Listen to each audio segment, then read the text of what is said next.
اب آئیے بسم اللہ الرحمن الرحیم، اب یہ سورہ بقرہ شروع ہو رہی ہے۔ سورۃ البقرہ جو 286 آیات پر مشتمل ہے، تقریباً 2.5 پاروں پر پھیلی ہوئی ہے۔ ہر شخص جانتا ہے کہ قرآن حکیم کی حجم کے اعتبار سے سب سے بڑی سورت ہے، لیکن یہ معاملہ صرف حجم کا نہیں ہے۔ نبی اکرم صلی اللہ علیہ وسلم نے اسے سنام القرآن قرار دیا ہے۔ آپ نے فرمایا لکل شیء سنام، ہر چیز کی ایک چوٹی ہوتی ہے، جیسے اونٹ کا کوہان ہوتا ہے۔ وسنام القرآن البقرہ، سنام القرآن، قرآن کی چوٹی جو ہے وہ سورۃ البقرہ ہے۔ یہ نوٹ کر لیجئے جو میں نے کل آپ کو جو مختلف مکی اور مدنی صورتوں کے گروپوں کے بارے میں بتایا تھا کہ یہاں سے اب پہلی منزل بھی شروع ہو رہی ہے اور پہلا گروپ بھی شروع ہو رہا ہے، اور اس کے ساتھ جو اگلی صورت آئے گی وہ اس کا جوڑا ہے، سورہ آل عمران، جس کی سب سے نمایاں علامت یہ نوٹ کیجیے، یہ بھی الف لام میم سے شروع ہوئی، اگلی بھی الف لام میم سے شروع ہوگی۔ اس کے بعد 2 صورتیں مدنی اور ہیں، لیکن ان دونوں میں نہ حروف مقطعات ہے نہ کوئی اور تمہیدی کلام ہے، براہ راست خطاب۔ سورہ نساء میں یا ایھا الناس اور سورہ مائدہ میں یا ایھا الذین آمنوا، کوئی تمہیدی بات نہیں، کوئی حروف مقطعات نہیں، براہ راست خطاب۔ وہ ایک جوڑا ہے سورہ نساء اور سورہ مائدہ، اور یہ ایک جوڑا ہے سورہ بقرہ اور سورہ آل عمران۔ سورہ بقرہ اور سورہ آل عمران کو نبی اکرم صلی اللہ علیہ وسلم نے الزہراوین بھی قرار دیا ہے۔ زہرا کہتے ہیں بڑی روشن چیز کو، یہ حضرت فاطمہ رضی اللہ تعالی عنہا کے نام کے ساتھ آتا ہے، فاطمۃ الزہراء، تو زہرا بہت روشن دمکتی ہوئی شے۔ الزہراوین، یہ 2 نہایت دمکتی ہوئی صورتیں ہیں جو قیامت کے دن 2 بدلیوں کی شکل میں ظاہر ہوں گی، حضور نے فرمایا، اور جو لوگ ان صورتوں سے محبت کرتے تھے ان پر سایہ کریں گے۔ اللہم ربنا اجعلنا منہم، ہمیں اللہ تعالیٰ ان میں شامل فرما دے۔ اس سورہ مبارکہ کو 2 حصوں میں تقسیم سمجھیے۔ ویسے تو یہ کہ رکوع آئیں گے، پارے بھی بدلیں گے اس میں، لیکن حصے 2 ہیں۔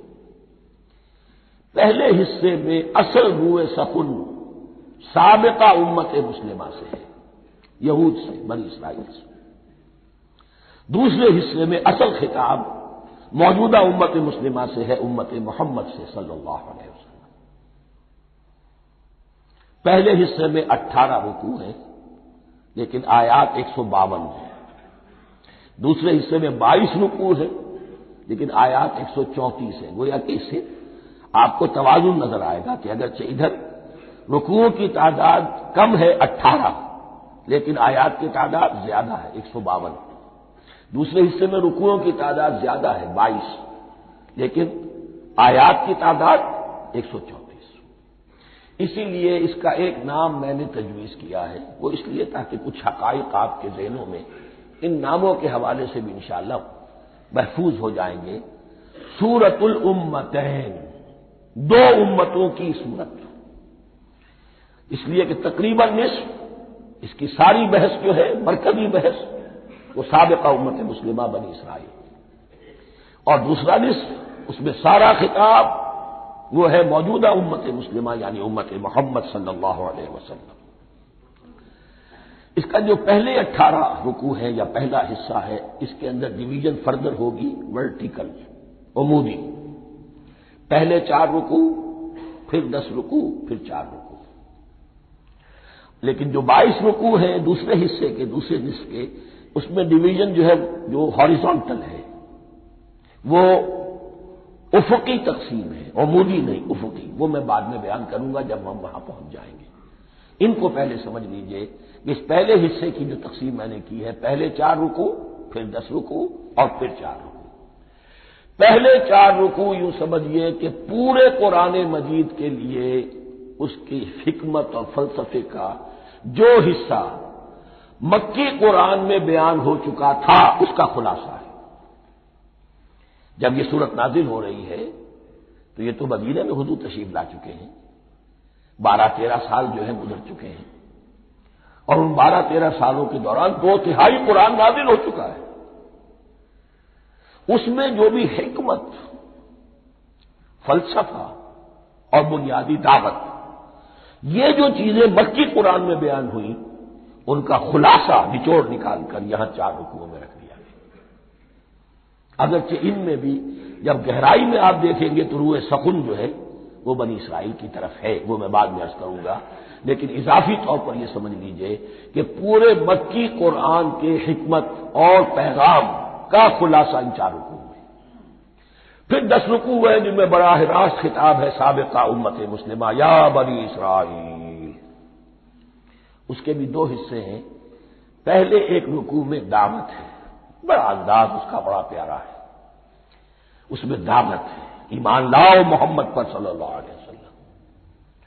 اور اس کے بعد 9 رکوع ہیں ملامت کے، ملامت، تنقید، تم نے یہ کیا اور یہ کیا اور یہ کیا، ہم نے یہ احسان کیے، یہ احسان کیے، یہ احسان کیے، تم نے یہ ناشکری کی، یہ ناشکری کی، یہ ناشکری کی۔ اور اس سب کا نتیجہ آخری 4 رکوعوں میں ہے کہ اب تمہیں اس منصب سے معزول کیا جا رہا ہے جس پر تم 2000 برس تک فائز رہے، اور تمہیں ہٹا کر اب ایک نئی امت محمد کی شکل میں جو وجود میں آ چکی ہے صلی اللہ علیہ وسلم، اسے اس پر فائز کیا جا رہا ہے۔ اور اس کی علامت کے طور پر اسے میں کہا کرتا ہوں کورونیشن، تاج پوشی۔ ایک امت معذور، دوسری امت اس کا نصب ہو رہا ہے، اس کی تاج پوشی کے لیے سمبل، علامت کیا ہے؟ قبلہ تحویل۔ وہ قبلہ یروشلم، سابقہ امت کا قبلہ اب ادھر رخ نہیں ہوگا، اب اہل توحید کا قبلہ یہ مکے کی طرف ہوگا، بیت اللہ کی طرف ہوگا۔ تو تحویل قبلہ کا مضمون ہے جو ان 4 رکوعوں میں آتا ہے۔ تو یہ میں نے تھوڑی سی تمہید جو ہے آپ کے سامنے رکھ دی ہے۔ اب بسم اللہ کیجیے۔ بسم اللہ الرحمن الرحیم، الف لام میم۔ الف لام میم یہ حروف مقطعات ہیں، یہ علیحدہ علیحدہ پڑھے جاتے ہیں، علم نہیں پڑھ سکتے اس کو۔ الف لام میم، ہا میم ہے، ہا علیحدہ میم علیحدہ، اگرچہ لکھے ہوئے ہوتے ہیں جڑے ہوئے، کاف ہا یا عین صاد لکھے ہوئے جڑے ہوئے، پڑھے جائیں گے علیحدہ علیحدہ، قطع علیحدہ کرنا۔ تو حروف مقطعات، ان کے بارے میں ایک بات تو جو ہے اجماعی ہے، سب کے نزدیک مسلم ہے، ان کا کوئی حتمی مفہوم اور ان کے حتمی معنی کسی کو معلوم نہیں سوائے اللہ اور اس کے رسول کے۔ اس معنی میں یوں بھی کہا گیا یہ کوڈ ورڈز ہیں، جیسے کہ کوئی میسیجز جو ہیں ادھر ادھر بھیجے جاتے ہیں، سیکرٹ میسیجز، تو کچھ کوڈ ورڈز ہوتے ہیں جس سے سمجھ میں آتا ہے کہ یہ بات واقعتاً صحیح سورس سے آ رہی ہے، واللہ عالم۔ لیکن اس کا کوئی مفہوم اور اس کے معنی جو ہے وہ اتفاق اس پر ہے، اگرچہ بعض حضرات نے کچھ اپنی سی کوشش کی ہے، کچھ مفہوم جو ہے بنانے کی، وہ اپنی جگہ پر ہے، لیکن یہ کہ کسی حضرت عبداللہ ابن عباس رضی اللہ تعالی عنہما نے بعض ایسی کوششیں کی ہیں، لیکن ان کی بھی رائے کو بھی ان کی ذاتی رائے سمجھا گیا ہے، امت نے اسے قبول نہیں کیا۔ اجماع اور کنسنسس اسی پر ہے کہ اس کے معنی اور مفہوم کسی کو معلوم نہیں سوائے اللہ اور اس کے رسول کے۔ البتہ بعض چیزیں ایسی ہیں کہ وہ اگر نوٹ کر لی جائیں تو شاید آئندہ ہے اس میں کچھ راز کھلنے کے امکانات پیدا ہو جائیں۔ دیکھیے عربی زبان کے جو الفابیٹس ہیں ان کی تعداد 29 ہے یا 28 ہے، میں بتا چکا ہوں۔ الف اور حمزہ کو ایک سمجھے تو 28 ورنہ 29۔ پہلی بات یہ نوٹ کیجئے، قرآن حکیم کی 114 سورتوں میں سے 29 سورتوں میں ان کے شروع میں یہ حروف مقطعات آئے۔ دوسری بات یہ کہ اس میں 28 کا نصف کیجئے تو 14 استعمال ہوئے، 14 نہیں استعمال ہوئے، بالکل آدھی تعداد استعمال ہوئی ہے۔ تیسرے یہ کہ جو شروع اور آخر اور درمیان 3 حصوں میں تقسیم کر دیجئے آپ، 9 9 9 پلواڑی 27، ایک طرف 10 رہ جائیں گے۔ پہلے حصے میں سے بہت کم حروف لیے گئے، بہت کم۔ آخری حصے کے تقریباً تمام حروف ہیں، تقریباً۔ درمیانی حصہ وہ ہے کہ جس میں آپ نے دیکھا ہے کہ عربی میں جوڑوں کی شکل میں ہے، صاد ضاد، فرق کیا ہے نقطے کا، سین شین فرق کیا ہے نقطوں کا، را زا فرق کیا ہے نقطے کا۔ تو جو بھی نقطے والا لفظ ہے وہ نہیں لیا گیا، اور جو بغیر نقطے کے غیر منقوط ہے وہ لیا گیا۔ پھر اس میں 3 صورتیں ہیں جن میں ایک ایک حرف آیا ہے، سورہ قاف، سورہ نون، سورہ صاد۔ پھر صورتیں ہیں جن میں 2 آئی ہیں، جن میں 3 آئے ہیں، پھر 4 آئے ہیں، 2 ہی صورتیں ہیں جن میں 4 ہیں، اور 2 ہی صورتیں جن میں 5 ہیں۔ تو یہ ہے صرف یوں سمجھیے کہ اعداد و شمار۔ اس کے حوالے سے کچھ آدمی غور کرے تو شاید کوئی بات نکلے۔ باقی وہ مثال میں آپ کو بتا دیتا ہوں کہ حضرت عبداللہ ابن عباس نے ایک رائے ظاہر کی کہ الف لام میم در حقیقت ایک جملے کا خلاصہ ہے۔ انا اللہ اعلم، پہلا لفظ انا، اس کا الف لے لیا، درمیانی لفظ اللہ، اس کا درمیانی لام لے لیا، تیسرا لفظ اعلم، یہ آخری لفظ ہے، آخری حرف میم لے لیا، انا اللہ اعلم، میں اللہ جانتا ہوں، واللہ اعلم، واقعتاً اللہ ہی جانتا ہے۔ یہ حضرت عبداللہ ابن عباس کی رائے ہے، لیکن اگرچہ انہیں حبر الامت مانا گیا ہے، لیکن یہ کہ ان کی اس رائے کو بھی اکثر و بیشتر مفسرین نے قبول نہیں کیا۔ اب جو پہلے 2 رکوع ہیں اس سورہ بقرہ کے، ان کے بارے میں تعویل عام اور تعویل خاص کا ایک بڑا بنیادی فرق ہے جو نوٹ کر لینا چاہیے۔ جس وقت یہ صورت نازل ہو رہی ہے، میں عرض کر چکا ہوں کہ 12 سال ہو چکے تھے حضور کو اپنا فریضہ نبوت و رسالت ادا کرتے ہوئے۔ ایک جماعت اچھی بھلی تیار ہو چکی تھی جنہوں نے حضور کی دعوت پر لبیک کہا، ایمان لائے اور آپ کی تعلیمات پر عمل کیا۔ وہ ایک گروہ موجود تھا، یہ ابو بکر ہے، یہ عمر ہے، یہ عثمان ہے، یہ طلحہ ہے، یہ زبیر ہے، یہ عبد الرحمن ابن عوف ہے، یہ مصعب بن عمیر ہے، دیکھ لو۔ اور ایک گروہ وہ تھا کہ جو حق کو جان کر پہچان کر محض اپنی ضد اور ہٹ درمی کی باعث وہ کفر پر آ گیا تھا۔ اور اب ایک تیسرا گروہ پیدا ہو رہا تھا مدینے میں آ کر، وہ ابھی ایمبریونک سٹیج میں ہے، کہ جو داعی ہے، مدعی ہے کہ ہم مانتے ہیں لیکن حقیقت میں نہیں مانتے۔ یہ 3 قسم کے گروہ دنیا میں ہمیشہ پائے جائیں گے، ہمیشہ۔ اب اسے میں اس کو لا رہا ہوں تعویل عام کی طرف۔ جب بھی کبھی کوئی دعوت اٹھے گی انقلابی، ایک ہوتا ہے وعظ و نصیحت، ٹھیک ہے، جس نے بھی فائدہ اٹھایا اٹھا لیا۔ ایک ہوتی ہے دعوت انقلابی، وہ انقلابی دعوت کا ہدف ہوتا ہے نظام کو بدلنا۔ نظام بدلتا ہے تو ظاہر بات ہے کہ جو لوگ اس نظام میں جن کے ویسٹڈ انٹرسٹ ہیں اور جن کو پریولیجز حاصل ہیں، جن کے مفادات ہیں، وہ تو لازماً اپنے نظام کا تحفظ کریں گے، ٹکراؤ ہوگا، تصادم ہوگا، تصادم میں جانی نقصان بھی ہوگا، مالی نقصان بھی ہوگا۔ یہ گویا کہ کسی انقلابی دعوت کے لوازم ہیں، اگر یہ شے نہ ہو تو ان دعوت انقلابی ہے ہی نہیں۔ اس اعتبار سے ہر انقلابی دعوت کے جواب میں 3 طبقے پیدا ہو جاتے ہیں۔ ایک وہ کہ جو اس دعوت کو قبول کرتے ہیں دیانت کے ساتھ، خلوص کے ساتھ، اخلاص کے ساتھ، اور پھر پوری جواں مردی کا ثبوت دیتے ہیں، ہر کے بعد آباد، اب جو آئے سو آئے، جان دینی پڑے حاضر ہیں، مال دینا پڑے حاضر ہیں، کوئی تکلیف آئے، کوئی مشقت آئے، کوئی مصیبت آئے، کوئی قربانی کرے، حاضر۔ جب پکارا گیا واپس نہیں پھیرا کوئی فرمان جنوں کا، اور تنہا نہیں لوٹی کبھی آواز جرس کی، خیریت جاں راحت تن صحت داما، سب بھول گئی مصلحت اہل ہوس کی۔ ایک وہ لوگ ہوتے ہیں کہ جو اڑ جاتے ہیں ضد پر، ہٹ درمی پر، ماننے کے باوجود، جاننے کے باوجود کہ بات تو ٹھیک ہے جو کہہ رہے ہیں، کیسے مان لیں؟ ہماری سیادت، ہماری چودراہٹ، ہمارے مفادات، ہمارے یہ ساری چیزیں ان سب کے اوپر زد پڑ رہی ہے۔ یہ لوگ اڑ جاتے ہیں اور پھر کوئی دعوت، کوئی نصیحت، کوئی مزید افہام و تفہیم ان کے حق میں مفید نہیں ہوتی، اس لیے کہ صحیح بات ہے جو کہتے ہیں کہ سوتے کو تو جگایا جا سکتا ہے، جاگتے ہو کیسے جگائیں؟ کوئی سویا ہوا ہے تو آپ وہ جگا دیں گے، جو جاگا ہوا ہے لیکن وہ بنا ہوا ہے، وہ اٹھنے کو تیار ہی نہیں ہے، تو آپ کیسے اٹھا دیں گے؟ تو جو لوگ جان بوجھ کر حق کو پہچان کر رد کر دیتے ہیں، پھر ان کے حق میں کوئی دعوت، کوئی نصیحت، کوئی تبلیغ، کوئی انذار، کوئی تبشیر مفید نہیں ہوتی۔ تیسرا درجہ ایسے لوگوں کا ہوتا ہے جو یا تو شروع میں آتے ہی شرارت کے ارادے سے، کوئی مصلحت ہے جس کی وجہ سے اس دعوت کو قبول کر لیا، کوئی ذاتی منفعت ہے جس کے لیے قبول کر لیا، یا یہ کہ شروع میں تو اخلاص کے ساتھ آتے ہیں لیکن جب قربانی دینے کا وقت آتا ہے تو ان کے اندر سیرت و کردار کی وہ مضبوطی نہیں ہوتی کہ ہر شباد آباد، یہ نہیں ہوتی، وہ پھر ڈگمگاتے رہتے ہیں، کبھی کچھ چلے پھر کہیں چھٹک کر رہ گئے، پھر کہیں کچھ چلے پھر چھٹک کر رہ گئے۔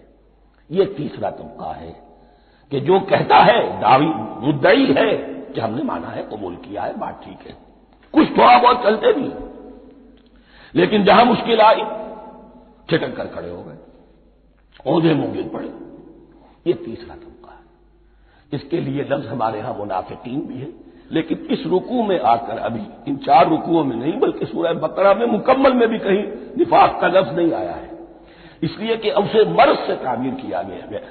یہ مرض ہے ایک، اور اس مرض کے ذریعے سے لوگوں کے اندر جو ہے وہ ایک نفاق کا بیج پڑ رہا ہے جو ظاہر ہوگا کہ منافقت پوری کی پوری کھل کر سامنے آ جائے گی۔ روگ ہے انسانی شخصیت کا، اس حوالے سے وہ تیسری، اور یہ چونکہ اہم ترین حصہ تھا اور یہ مرض اب شروع ہو رہا تھا، مدینے میں، مکے میں نہیں تھا، لہذا زیادہ تفصیل سے اس کے بارے میں گفتگو ہوئی۔ اعوذ باللہ من الشیطان الرجیم، بسم اللہ الرحمن الرحیم، الف لام میم ذالک الکتاب لا ریب فیہ، صدق اللہ العظیم۔ الف لام میم حروف مقطعات ہیں جن کے بارے میں عرض کر چکا ہوں۔ ذالک الکتاب لا ریب فیہ، یہ وہ کتاب ہے اس میں کوئی شک نہیں۔ الکتاب اس لیے کہا گیا ہے کہ قرآن مجید کی پیشنگوئیاں اور خوشخبریاں سابقہ کتابوں میں موجود تھیں، اور کیونکہ اس سورہ مبارکہ میں اصل خطاب کا رخ جو ہے وہ ہے سابقہ امت مسلمہ کی طرف، تو ذالک کتاب نہیں کہا گیا، ذالک کتاب لا ریب فیہ نہیں، ذالک الکتاب، یہ وہ کتاب ہے، کتاب موعود ہے جس کی پیشنگوئیاں تورات اور انجیل میں موجود تھیں۔ لا ریب فیہ، اس میں کوئی شک نہیں۔ حرف اورا ریب، نئے، تبدیل، نئے، یہی الفاظ آئے ہیں سورہ سجدہ کے شروع میں بھی، الف لام میم تنزیل الکتاب لا ریب فیہ رب العالمین، لا ریب فیہ من رب العالمین، فیہ ھدی للمتقین، فیہ دونوں طرف مل سکتا ہے، لا ریب فیہ اسے معانقہ کہتے ہیں، لا ریب فیہ پڑھیں گے تو ھدی سے شروع کر دیں گے، لا ریب پر ختم کر دیں گے تو فیہ ھدی للمتقین، یہ دونوں معنی درست ہوں گے۔ آپ کو مل جائے گا جو قرآن شریف لے کر بیٹھے ہوئے ہیں کہ حاشیے میں معانقہ نمبر 1 لکھا ہوا ہے، معانقہ عند المتاخرین۔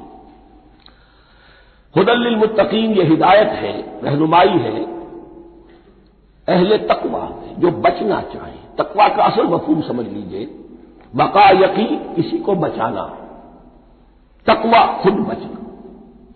جن لوگوں کے اندر فطرت سلیمہ ہوتی ہے ان میں اخلاقی حس موجود ہوتی ہے، وہ بری چیز سے بچنا چاہتے ہیں، بھلی کو حاصل کرنا چاہتے ہیں، وہ لوگ ہیں کہ جو گویا کہ اس قرآن کا اصل مخاطب ہے، وہی اس سے استفادہ کر سکیں گے۔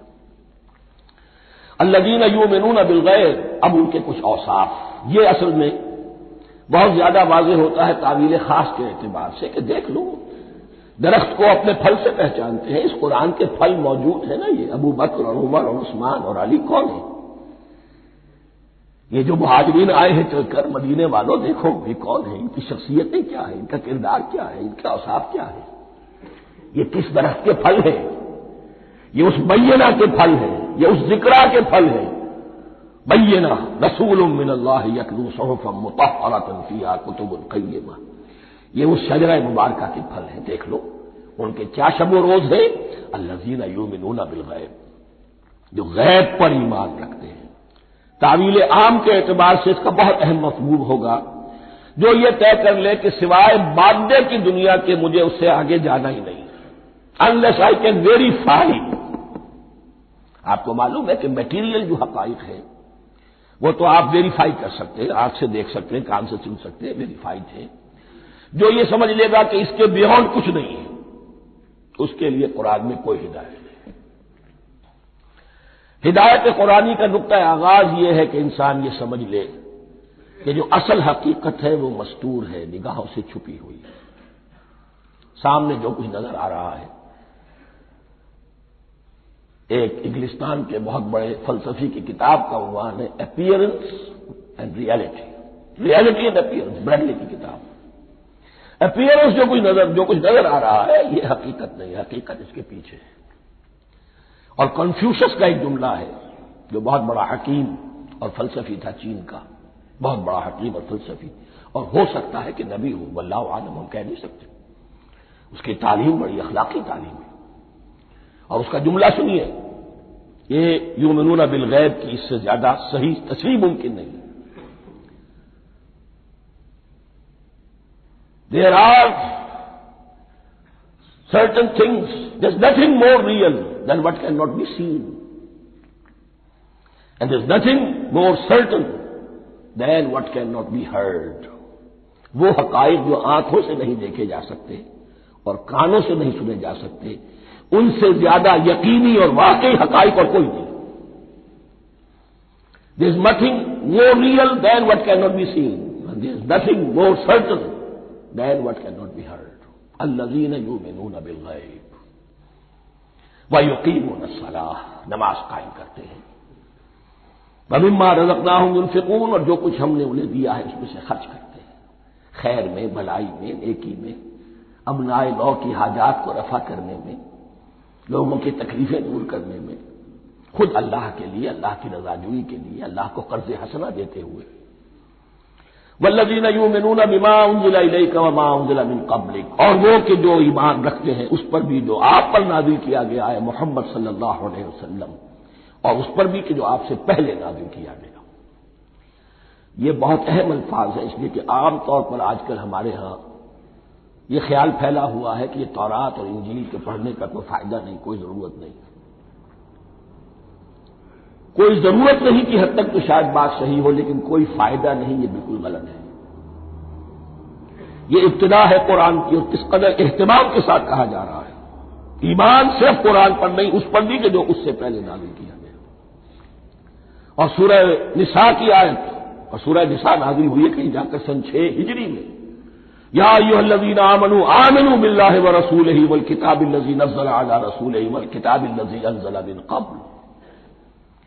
تو اس سے ایمان جو ہے تورات پر اور انجیل پر اور زبور پر اور صحف ابراہیم پر، اجمالی ایمان کی جو اہمیت ہے اس کو اچھی طرح سمجھ لیجیے۔ البتہ یہ ہے کہ چونکہ ہم سمجھتے ہیں اور جانتے ہیں کہ ان کتابوں میں تحریف ہو گئی ہے، لہذا ان کتابوں کی کوئی شے قرآن پر حجت نہیں ہوگی، جو چیز قرآن سے ٹکرائے گی ہم اس کو رد کر دیں گے، ان کتابوں کی کسی شے کو دلیل کے طور پر نہیں لائیں گے۔ لیکن جہاں قرآن مجید کی کسی بات کی نفی نہ ہو رہی ہو تو بہت سے حقائق ہمیں ان کتابوں ہی سے ملتے ہیں۔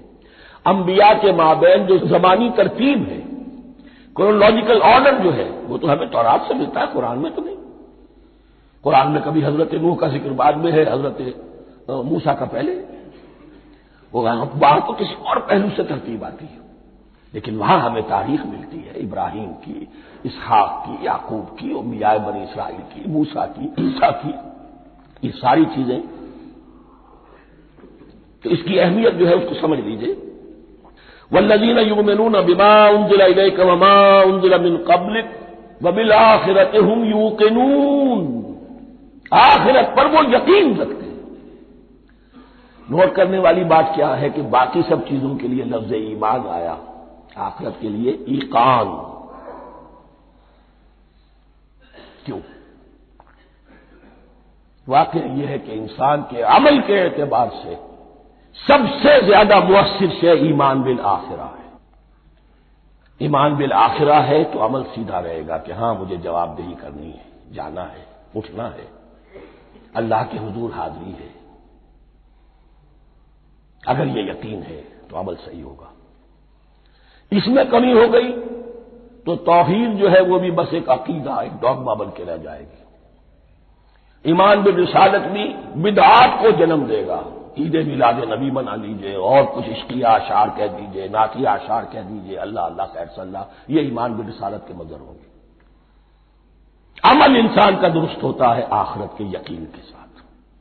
وبالآخرۃ ہم یوقنون، آخرت پر انہی کا یقین ہے، انہی کا یقین ہے۔ یہ حصر بھی ہے اس اعتبار سے کہ یہودی میں مدعی تھے کہ ہم آخرت پر یقین رکھتے ہیں، یہاں کنٹراسٹ دکھایا جا رہا ہے آخرت پر یقین رکھنے والے یہ لوگ ہیں، اور تعویل خاص کے اعتبار سے وہ لوگ موجود ہیں تمہاری نگاہوں کے سامنے۔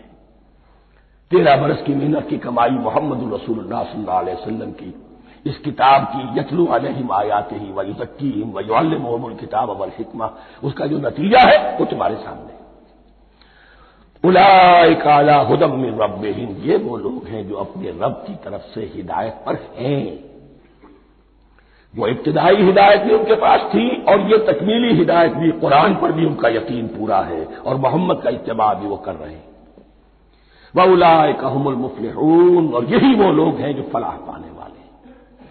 فلاح کا لفظ بھی قرآن مجید کی بڑی اہم اصطلاح ہے، منزل مراد کو پہنچ جانا، کسی باطنی حقیقت کا عیا ہو جانا۔ اسی لیے اس پر پھر گفتگو انشاءاللہ ہوگی سورہ مومنون کے شروع میں، لیکن یہ کہ فلاح پانے والے، کامیاب ہونے والے اصل میں یہی لوگ ہیں۔ تو گویا کہ تعویل خاص میں صحابہ کرام کی طرف اشارہ ہو گیا، تعویل عام میں ہر شخص کو بتا دیا گیا اگر قرآن کی ہدایت سے مستفید ہونا ہے تو یہ اوصاف اپنے اندر پیدا کرو۔ اب دوسرا گروہ، ان الذین کفروا سواء علیہم انذرتہم ام لم تنذرہم لا یؤمنون، یقیناً جن لوگوں نے کفر کیا، اور یہاں مراد کیا ہے؟ جو کفر پر اڑ گئے۔ اس کو ہم تعویل عام میں نہیں لے سکتے، اس لیے کہ اگر تو ہم اس کو عام میں لے لیں گے تو اس کے معنی تو یہ ہوں گے جس شخص نے کسی وقت کفر کیا اب وہ ہدایت پر آ ہی نہیں سکتا۔ نہیں، یہ بات نہیں ہے۔ کوئی کفر میں ہے، وہ غالطے کی بنا پر ہے، عدم توجہی کی بنا پر ہے، حق اس پر واضح نہیں ہوا ہے اس لیے ہے، تو آپ اسے سمجھائیں گے، انذار و تبشیر سے اسے فائدہ ہو جائے گا، واعظ و نصیحت سے اسے فائدہ ہو جائے گا۔ ایک وہ ہے کہ جو حق کو سمجھ کر، پہچان کر اور پھر اڑ گئے، ضد کی وجہ سے، ہر دھرمی کی وجہ سے، تعصب کی وجہ سے، تکبر کی وجہ سے، حسد کی وجہ سے۔ ان الذین کفروا، ایسے لوگوں کا معاملہ کیا ہے؟ سواء علیہم انذرتہم ام لم تنذرہم لا یؤمنون، برابر ہے ان کے لیے، خواہ آپ انہیں سمجھائیں خواہ نہ سمجھائیں، ڈرائیں نہ ڈرائیں، انذار فرمائیں نہ کریں، لا یؤمنون، وہ ایمان لانے والے نہیں۔ وہی بات جو میں نے کہی تھی کہ سوتے کو جگایا جا سکتا ہے، جاگتے کو کیسے جگائیں؟ ختم اللہ علی قلوبہم وعلی سمعہم وعلی ابصارہم غشاوہ، ان کے دلوں پر اللہ نے مہر کر دی ہے۔ کیوں کر دی ہے؟ یہ ابتداء مہر نہیں ہوئی، جب حق کو پہچان کر انہوں نے رد کر دیا، اس کی پاداش میں، اس کی سزا کے طور پر۔ ختم اللہ علی قلوبہم، اللہ نے ان کے دلوں پر مہر کر دی ہے، وعلی سمعہم، اور ان کی سماعت پر بھی، وعلی ابصارہم غشاوہ، اور ان کی آنکھوں کے سامنے پردہ پڑ چکا ہے۔ یہ مضمون سورہ یاسین کے شروع میں پھر آئے گا بہت شر و بست کے ساتھ۔ وَلَهُمْ عَذَابٌ عَظِيمٌ، اور ان کے لیے تو اب بہت بڑا عذاب ہے۔ یہ دوسرا گروہ ہو گیا، ایک رکوع میں دو کو سمیٹ لیا گیا، کل ابھی 7 آیتیں ہوئی ہیں۔ ایک وہ گروہ جس نے قرآن مجید کی دعوت سے صحیح استفادہ کیا، ان میں طلب ہدایت کا مادہ موجود تھا، ان کی فطرتیں سلیم تھیں، ان کے سامنے دعوت آئی، قبول کی، اور قرآن کے بتائے ہوئے راستے پر چلے۔ وہ گلے سرسبد ہیں، وہ شجرہ قرآنی کے نہایت مبارک اور مقدس، وہ اس کے پھل ہیں۔ ایک گروہ وہ ہے جس نے حق کو پہچانا لیکن اس کو رد کر دیا اپنے تعصب یا ہٹ درمی کی وجہ سے۔ ان کا ذکر آ گیا بہت اختصار کے ساتھ، اس لیے کہ ان کا ذکر آپ کو بہت تفصیل سے مکی صورتوں میں ملے گا۔ اب آیا تیسرا گروہ، وَمِنَ النَّاسِ، اور لوگوں میں کچھ ایسے بھی ہیں، مَن يَقُولُ آمَنَّا بِاللَّهِ وَبِالْيَوْمِ الْآخِرِ وَمَا هُم بِمُؤْمِنِينَ، جو کہتے تو یہ ہے کہ ہم ایمان رکھتے ہیں اللہ پر بھی اور یوم آخر پر بھی، مگر وہ حقیقت میں مومن نہیں ہے۔ یہاں ایک بات سمجھ لیجئے، اکثر اور بیشتر مفسرین نے اس تیسری کیٹیگری کے بارے میں یہی رائے قائم کی ہے کہ یہ منافقین مذکور ہے یہاں، اگرچہ لفظ منافق یا لفظ نفاق نہیں آیا یہاں، لیکن مولانا نیلسن اصلاحی صاحب نے ایک رائے ظاہر کی ہے جو بڑی قیمتی ہے، وہ یہ کہ یہاں ایک کردار کا نقشہ کھینچ دیا گیا ہے، غور کرنے والے غور کر لیں، دیکھ لیں، جس پر بھی وہ چسپاں ہو جائے۔ اور بالفعل جب یہ آیات نازل ہو رہی تھی تو دو طبقات پر یہ کردار نگاری جو ہے، یہ جو شخصیت کا ہیولہ کھینچا جا رہا ہے، وہ دو کے اوپر راست آ رہا تھا۔ ایک علماء یہود، وہ بھی کہتے تھے کہ ٹھیک ہے محمد جو کہہ رہے ہیں ہم بھی اللہ کو مانتے ہیں، آخرت کو بھی مانتے ہیں، اسی لیے یہاں رسالت کا ذکر نہیں ہے۔ بھئی ہم محمد ہی کو نہیں مانتے نا صلی اللہ علیہ وسلم، باقی اگر 1.25 نبی آئے ہیں تو باقی 1.25 کو تو ہم مانتے ہیں، ایک محمد کو نہیں مانا، ایک عیسیٰ کو نہیں مانا، بس تو ہمیں بھی مانا جانا چاہیے کہ ہم بھی مسلمان ہیں۔ ایک یہ ان کی رائے ہے، اور واقعہ یہ ہے کہ یہاں اس طریقے کا تذکرہ ہو رہا ہے کہ جس سے ان کا کردار بھی جھلک رہا ہے، روح سخن ان کی طرف جا رہا ہے۔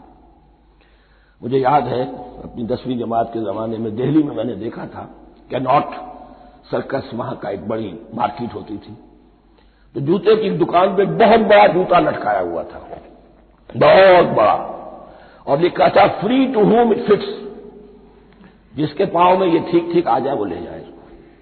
تو یہ free to home it fits ہے، ایک کردار ہے۔ اب یہ کردار جس کے اوپر بھی فٹ بیٹھ جائے، ان میں یقیناً زیادہ تو غلبہ یہی ہے جو مفسرین کی رائے ہے، منافقین کا معاملہ جو ہو رہا ہے، لیکن یہ کردار بعین نہیں فٹ بیٹھ رہا ہے یہود کے علماء پر۔ اور یہ بھی نوٹ کر لیجئے کہ جو مدینہ منورہ میں نفاق کا جو پودا پروان چڑھا ہے، بلکہ پودا نہیں کہنا چاہیے، جھاڑ جھکاڑ جو پروان چڑھا ہے، وہ یہودیوں کے زیر اثر، جیسے جنگل کے اندر بڑے بڑے درخت بھی ہوتے ہیں اور اندر جو ہے نیچے جھاڑیاں بھی ہوتی ہیں، تو یہ نفاق کا جھاڑ جھکاڑ جو ہے وہ یہودی علماء کا جو پودا تھا اور بہت بڑا تھا، اس میں کوئی شک نہیں، اس کے سائے میں پروان چڑھا ہے۔ ان دونوں میں معنوی ربط بھی ہے۔ وَمِنَ النَّاسِ مَن يَقُولُ آمَنَّا بِاللَّهِ وَبِالْيَوْمِ الْآخِرِ وَمَا هُم بِمُؤْمِنِينَ، اور لوگوں میں سے کچھ ایسے بھی ہیں جو کہتے تو یہ ہے کہ ہم ایمان رکھتے ہیں اللہ پر اور یوم آخر پر، لیکن وہ مومن نہیں ہیں۔ يُخَادِعُونَ اللَّهَ وَالَّذِينَ آمَنُوا وَمَا يَخْدَعُونَ إِلَّا أَنفُسَهُمْ، وہ دھوکہ دینے کی کوشش کر رہے ہیں اللہ کو اور اہل ایمان کو۔ لیکن یخادعون جو ہے یہ باب مفعلہ ہے، باب مفعلہ میں کشمکش ہوتی ہے، کشاکش ہوتی ہے، لہذا ترجمہ میں نے کیا کوشش کر رہے ہیں۔ وما یخدعون الا انفسهم، یہ ثلاثی مجرد میں آ گیا، اور نہیں دھوکہ دے رہے مگر صرف اپنے آپ کو۔ یہ یقینی ہے اپنے آپ کو تو دھوکہ دے رہے ہو، لیکن یہ کہ اللہ اس کے رسول کو اور اللہ اور اہل ایمان کو دھوکہ نہیں دے سکتے۔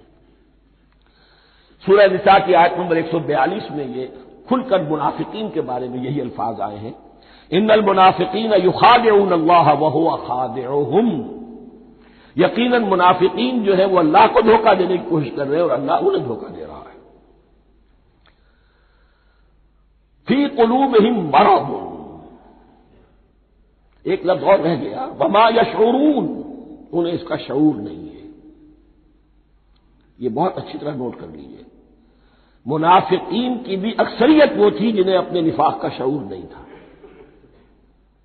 وہ اپنے تئیں سمجھتے تھے اپنے آپ کو مسلمان، وہ کہتے تھے یہ بے وقوف لوگ ہیں، محمد رسول اللہ کے بارے میں کہتے تھے یہ خام خواہ جو ہے انہوں نے لڑائی بھڑائی مول لے لی ہے اہل مکہ کے ساتھ، کیا ضرورت ہے، امن کے ساتھ جو ہے بات کرنی چاہیے۔ وہ سمجھتے تھے کہ ہم خیر خواہ ہیں، ہم بھلی بات کہہ رہے ہیں، یہ بے وقوف لوگ ہیں، دیکھتے نہیں کہ کس سے ٹکرا رہے ہیں، ہاتھ میں اسلحہ نہیں ہے اور لڑائی کے لیے جا رہے ہیں، تو بے وقوف تو یہ ہے۔ لیکن وہ سمجھتے تھے کہ ہم تو بڑے مخلص ہیں، ہم مسلح ہیں، تو ما یشعرون بہت ضروری ہے۔ بعض لوگ منافق ایسے بھی تھے کہ جو اسلام میں داخل ہی ہوتے تھے دھوکہ دینے کی خاطر، اور ان پہ پہلے دن سے واضح ہوتا تھا کہ ہم مسلمان نہیں ہیں، ہم نے اسلام کا لبادہ اوڑھا ہے صرف دھوکے کے لیے۔ اس کا ایک ذکر سورہ آل عمران میں آئے گا، لیکن اکثر و بیشتر منافقین دوسری طرح کے تھے جنہیں اپنے نفاق کا شعور حاصل نہیں تھا۔ فی قلوبہم مرض، ان کے دلوں میں ایک روگ ہے، بیماری ہے۔ یہ روگ اور بیماری کیا ہے؟ ایک لفظ میں اس کو تعبیر کیا جائے، کردار کی کمزوری۔ Weakness of character. ایک شخص وہ ہوتا ہے کہ جو سمجھتا ہے یہ حق ہے، حق کے بعد آباد، اب جو ہو سو ہو. ایک حق کو حق پہچان کر رد کر دیتا ہے، وہ کافر ہو گیا.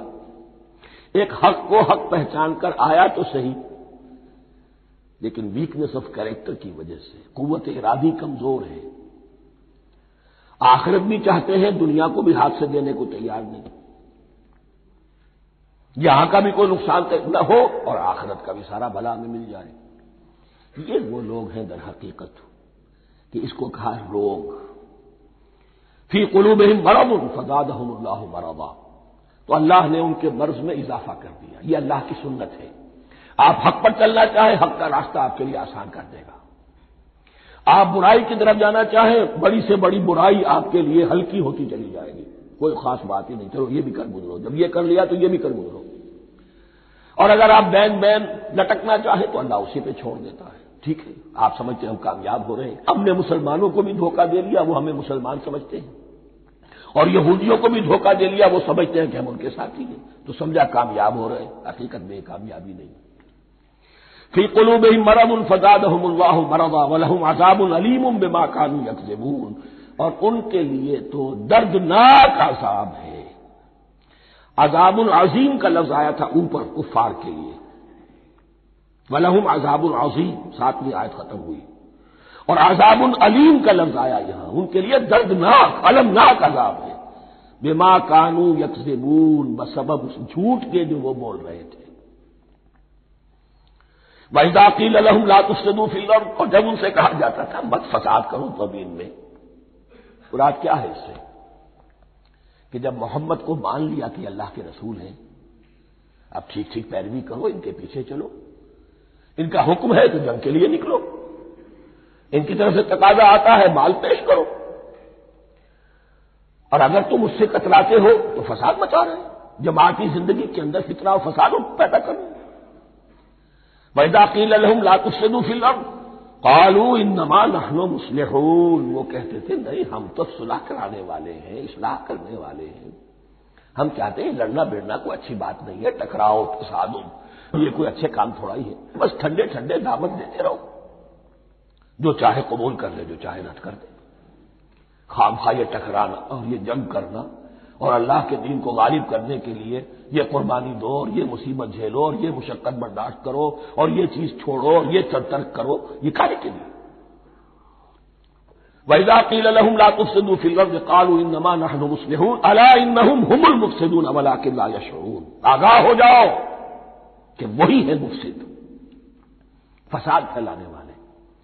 اس لیے کہ محمد رسول اللہ کی دعوت ہے زمین میں اصلاح کے لیے. اس اصلاح کے لیے کچھ آپریشن کرنا پڑے گا. مریض اس درجے کو پہنچ چکا ہے کہ آپریشن کے بغیر اس کی شفا نہیں ہوگی. اب اگر تم اس کے راستے میں رکاوٹ بنتے ہو تو در حقیقت تم فساد مچا رہے ہو، لیکن تمہیں اس کا شعور نہیں. الا انہم هم المفسدون ولکن لا یشعرون. پھر دیکھیے نوٹ کیجیے، شعور نہیں ہے. شعوری نفاق اور شے ہے، غیر شعوری نفاق ہے کہ جس کا یہ سارا تذکرہ ہو رہا ہے.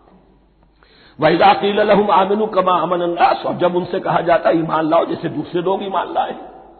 آخر دیکھو دوسرے یہ اہل ایمان ہیں، جب بلاوا آتا ہے فوراً لبیک حاضر ہوتے، جو بھی ہو.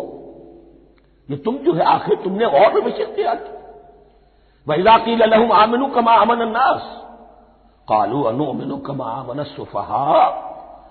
وہ کہتے ہیں کہ کیا ہم ایمان لائے جیسے یہ بے وقوف لوگ ایمان لائے. انہیں تو اپنے نفع کی فکر، نہ نقصان کی فکر، نہ خطرات کا کوئی خیال، نہ اندیشوں کا کوئی گمان. جان جائے مال جائے، اولاد کو چھوڑ دیں، گھر بار چھوڑ کے آ گئے ہیں. ان سے بڑے بے وقوف کون ہوں گے؟ بال بچے چھوڑ آئے ہیں کفار مکہ کے رحم و کرم پر، سرداران قریش جو چاہے ان کے ساتھ کریں. تو یہ تو بے وقوف لوگ ہیں. آج کل آپ کہتے ہیں ایسے لوگوں کو فینیٹکس ہیں. یہ فینیٹکس ہے. دیکھ بھال کر چلنا چاہیے، دائیں بائیں دیکھ کر چلنا چاہیے، نفع نقصان کا خیال کر کے چلنا چاہیے. چاہے حق ہے ٹھیک ہے، لیکن بہرحال اپنی مصلحتوں کو بھی اور اپنی اہل و عیال کی مصلحتوں کو بھی دیکھنا چاہیے. یہ لوگ تو معلوم ہوتا ہے کہ بالکل دیوانے ہو گئے، فینیٹکس ہو گئے۔ وَإِذَا قِيلَ لَهُمْ آمِنُوا كَمَا آمَنَ النَّاسُ قَالُوا أَنُؤْمِنُ كَمَا آمَنَ السُّفَهَاءُ أَلَا إِنَّهُمْ هُمُ السُّفَهَاءُ وَلَٰكِن لَّا يَعْلَمُونَ، آگاہ ہو جاؤ کہ وہی بے وقوف ہیں لیکن انہیں علم نہیں ہے۔ وہ صادق الایمان جو ایمان کی ہر تقاضے کو پورا کرنے کے لیے ہر وقت حاضر ہے، ان سے بڑا عقل مند کوئی نہیں، ان سے بڑا سمجھدار کوئی نہیں۔ انہوں نے یہ جان لیا ہے کہ اصل زندگی آخرت کی زندگی ہے، یہ نہیں ہے، یہ تو عارضی ہے، کل نہیں آج ختم ہو جائے، آج نہیں ابھی ختم ہو جائے، کیا فرق پڑے گا؟ جانا تو ہے، اب نہیں تو کل، کل نہیں تو پرسوں، جانا تو ہے۔ تو عقل تو ان کے اندر ہے۔ الا انہم ھم السفہاء ولکن لا یعلمون واذا لقوا الذین آمنوا قالوا آمنا، اور جب یہ ملتے ہیں ان سے جو اہل ایمان ہیں تو کہتے ہیں ہم بھی ایمان رکھتے ہیں۔ اب یہ ان دونوں پر آئے گا۔ عام جو یہودی تھے وہ بھی کہتے تھے کہ ہم بھی تو آخر اللہ کو مانتے ہیں، آخرت کو مانتے ہیں، اور منافق تو تھے ہی جو رسول کو بھی مانتے تھے۔ وَإِذَا خَلَوْا إِلَىٰ شَيَاطِینِهِمْ، اور جب یہ اپنے شیطانوں کے پاس خلوت میں ہوتے ہیں، اور یہاں شیاطین سے مراد ہیں اہل کتاب یہود کے علماء، ان کے سردار، یا عبداللہ ابن ابی جو منافقین مدینہ کا سردار تھا۔ اگر وہ کبھی ملامت کرتا ہے، دیکھو تم تو معلوم ہوتا ہے بالکل مسلمانوں میں شامل ہی ہو گئے پوری طرح سے، تمہیں کیا ہو گیا، تم ہر بات مان رہے ہو۔ اب انہیں یہ کچھ نہ کچھ اپنی وفاداری کا یقین دلانے کے لیے کہنا پڑتا تھا، نہیں نہیں ہم انہیں بیوقوف بنا رہے ہیں، ہم ان سے ذرا تمسخر کر رہے ہیں، ہم ہیں آپ کے ساتھ ہی، آپ فکر نہ کریں۔ اسی لیے یہ دو منہ ہونا، نفق کہتے ہیں سرنگ کو جس کے دو دروازے ہوتے ہیں، باقی زیر زمین ہے۔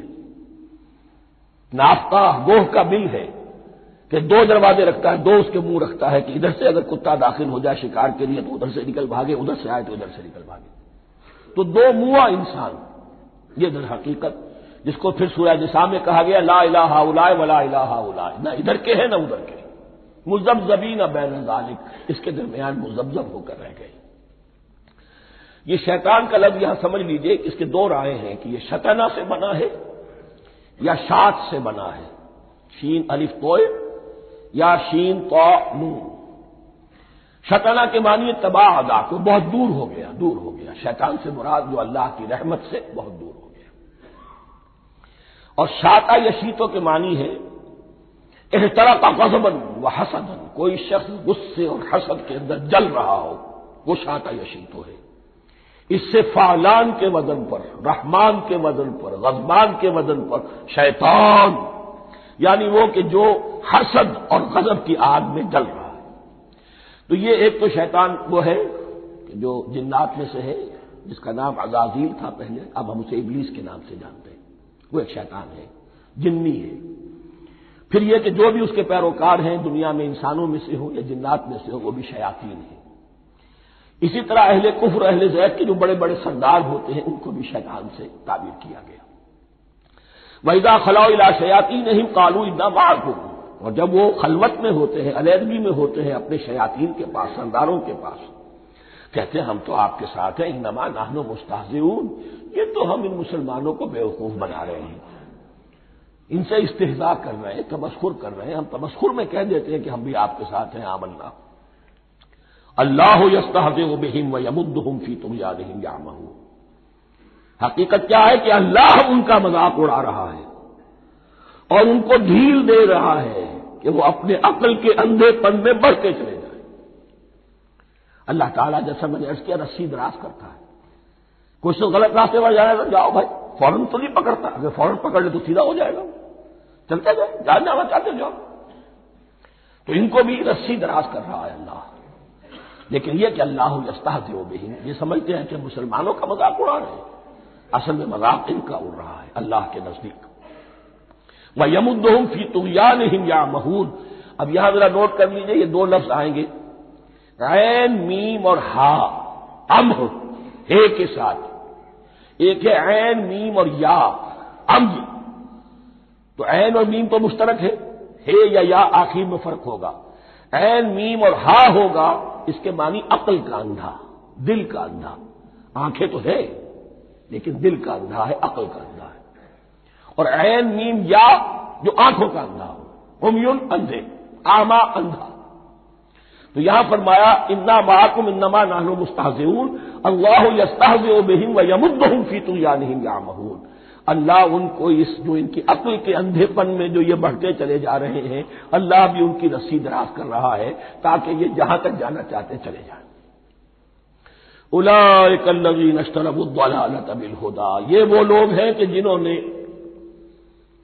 ہدایت کے عوض گمراہی خرید لی ہے. دیکھیے بڑا پیارا انداز ہے یہ. ایک شخص کے سامنے دونوں آپشنز تھے. ایک نے گمراہی کو چھوڑا، ہدایت لے لی، چاہے قیمت دینی پڑی، تکلیفیں اٹھانی پڑی، آزمائشوں میں سے گزرنا پڑا، قربانیاں دینی پڑی، ہدایت لی.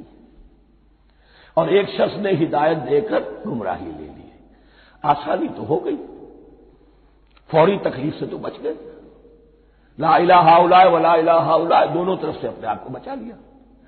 لیکن حقیقت میں سب سے زیادہ گھاٹے کا سودا یہی ہے. اولئک الذین اشتروا الضلالۃ بالہدی، ہدایت دے کر اور ضلالت خرید لی. فما ربحت تجارتہم، تو ان کی تجارت ان کے حق میں ہرگز مفید نہیں ہوئی. اب یہاں بھی دیکھیے را با اور ہے ہا، ربحا اس کے معنی نفع، صحیح نفع، جائز نفع. را با اور وا ربا وہ سود، وہ بھی اضافہ ہے، وہ بھی بڑھوتری ہے، لیکن وہ حرام ہے. ایک ہے تجارت کے اندر جو نفع ہو جائے وہ رب ہے. را با اور ہا یہ نفع ہے جو جائز نفع ہے. را با اور وا ربا یہ کیا ہے؟ یہ سود ہے، یہ حرام ہے. را اور با مشترک ہے، آگے ہا آگے اور با اس کا فرق ہے. فما ربحت تجارتہم وما کانوا مہتدین، ان کی تجارت ان کے حق میں ہرگز مفید نہیں ہوئی اور نہیں ہے اب یہ ہدایت پانے والے. مثلہم، اب یہاں دو تمثیلیں آ رہی ہیں بڑی پیاری. پہلی تمثیل ہے کفار کے بارے میں، دوسری تمثیل ہے یہ بین والے لوگوں کے بارے میں. پہلوں کے لیے کیا تمثیل ہے؟ مثلہم کمثل الذی استوقد نارا، ان کی مثال اس شخص کی سی ہے جس نے آگ روشن کی. ایک نقشہ کھینچا جا رہا ہے. اندھیری شب ہے جدا اپنے قافلے سے ہے تو، تیرے لیے ہے میرا شعلہ نوا قندیل. اندھیری شب ہے، قافلہ بھٹک رہا ہے. کچھ لوگ بڑی ہمت کرتے ہیں، اندھیرے میں بھی ادھر ادھر سے لکڑیاں جمع کرتے ہیں اور آگ روشن کر دیتے ہیں. لیکن عین اس وقت جب آگ روشن ہوتی ہے کچھ لوگوں کی بینائی سلب ہو جاتی ہے. پہلے وہ اندھیرے میں اس لیے تھے کہ روشنی نہیں تھی، اب وہ اندھیرے کے اندھیرے میں رہ گئے کہ روشنی تو خارج میں آ گئی، اپنی اندر کی روشنی گل ہو گئی، بصارت سلب ہو گئی. یہ مثال ہے ان کفار کی کہ حضور کی آمد سے پہلے سب بھٹک رہے تھے، کوئی حقیقت واضح نہیں تھی، قافلہ انسانیت بھٹک رہا تھا اندھیری شب میں. محمد رسول اللہ آئے، انہوں نے آگ روشن کر دی، اب راستہ کھل گیا، ہدایت واضح ہو گئی. لیکن کچھ ضد یا تعصب یا تکبر یا حسد کی بنیاد پر کچھ لوگوں کی اندر کی بینائی ظاہر ہو گئی. تو وہ تو ویسے کے ویسے بھٹک رہے ہیں جیسے پہلے اندھیرے میں تھے، ویسے ہی اب اندھیرے میں ہے. روشنی میں آنے والے تو وہ ہیں، دیکھ لو جن کا ذکر سب سے پہلے ہوا ہے. مثلہم کمثل الذی استوقد نارا، اس شخص کی سی ہے کہ جس نے آگ روشن کی. فلما اضاءت ما حولہ، جب اس آگ نے اپنے ماحول کو گردا گرد کو روشن کر دیا، ذهب اللہ بنورہم، اللہ ان کی نور بصارت کو لے گیا، سلب کر لیا اللہ نے. وترکہم فی ظلمات لا یبصرون، اور چھوڑ دیا انہیں ان اندھیروں کے اندر کہ وہ کچھ نہیں دیکھتے. صم بکم عمی فہم لا یرجعون، اسم کہتے ہیں بہرے کو، سم جمع ہے اس کی، سمن. اب کمو کہتے ہیں گونگے کو، بکمن اس کی جمع ہے. آما کہتے ہیں اندھے کو، عمیٌ اس کی جمع ہے. یہ بہرے ہیں، گونگے ہیں، اندھے ہیں. فہم لا یرجعون، اب یہ لوٹنے والے نہیں. یہ کون ہے؟ ابو جہل ہے، ابو لہب ہے، ولید بن مغیرہ ہے، عقبہ ابن ابی معیط ہے. یہ سب کے سب ابھی زندہ ہے جب یہ آیات نازل ہو رہی ہیں. ابھی تو غزوہ بدر ہوگا سن 2 ہجری میں، اور اس میں یہ سب جو ہے واصل جہنم ہوں گے. ابھی تک تو ہے نا. یہ لوگ ہو گئے اس کی مثال.